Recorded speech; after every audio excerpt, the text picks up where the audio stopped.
ఆ? ఓర్పు, సహనం, బాగానే ఉన్నాయి. కానీ ఇవి అన్ని కుటుంబాల్లో కలిగి ఉన్నారు. ఎంతమంది ఈ లక్షణాలు కలిగి ఉన్నారు? ఓర్పు అనేది ఏం చేసింది తెలుసా? మన ఓటములను కూడా విజయాలుగా మార్చింది. ఏం చేసింది? మన ఓటములను కూడా విజయాలుగా మార్చింది. కానీ ఈ ఓర్పు ఎంతమంది కలిగి ఉండగలుగుతున్నారు? కష్టమే కదా. కానీ ఓర్పు అనేది తప్పకుండా మనము కలిగి ఉండాల్సిన మంచి లక్షణము. క్రైస్తవుని కుటుంబంగా ఒక కుటుంబం పిలువబడుతూ ఉంటే ఆ కుటుంబంలో మొట్టమొదటిగా ఉండవలసిన లక్షణమే ఓర్పు. ఇప్పుడు ఇక్కడ 3 క్రైస్తవులు కూర్చున్నారు. ఇది ఒక ఆత్మీయ కుటుంబం అనుకోండి. ఈ కుటుంబంలో నుంచి ఓర్పు అనేది లేదనుకోండి, అరుపులు, కేకలు, గొడవలు, తగాదలు వినపడతా ఉంటాయి. అప్పుడు ఆ పక్క వ్యక్తి ఏమనుకుంటారు?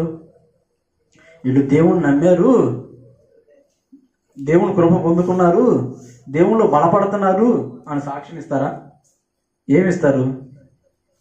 వాళ్ళకి మాకు పెద్ద తేడా ఏమీ లేదు అని వాళ్ళు దేవుని దగ్గర రాకపోగా మానేస్తారు. ఎవరిని బట్టి? నిన్ను నన్ను బట్టే. ఎవరు కూడా బైబిల్ గ్రంథంలో 4 సువార్తలు ఉన్నాయి. ఈ 4 సువార్తలు చదివి సన్నిధికి రారు. మరి ఏం చదువుతారు? 5వ సువార్త ఒకటి ఉంది, దీన్ని అందరూ చదువుతారు. ఎవరు ఆ సువార్త?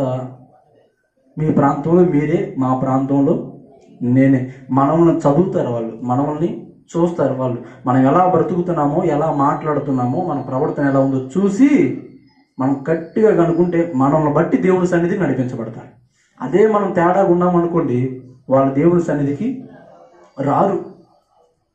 దేవుడు అంటాడు కదా, మిమ్మల్ని బట్టి కదా నా నామం దినమెల్లా దూషించబడుతుంది. ఎక్కడ? అన్ని జనుల మధ్యలో కదండి. అయితే మనల్ని బట్టి ప్రభు ఆ మాట అనేటట్లుగా ఉండకూడదు. ఈ చెడు లక్షణాలు మనలో ఉండకుండా జాగ్రత్త పడండి.